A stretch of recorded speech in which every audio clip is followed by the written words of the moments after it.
तुम्हार बीमारी का तो के पता है 8 बजे टूटे रोज तोहारी वो भैया हमारी रानी हो कहना बत्ती करी मोरी रानी हो।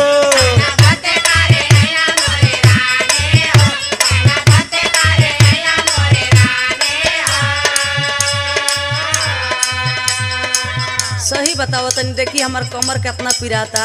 अच्छा भूखिया मिटाइल हो पियसियो पराई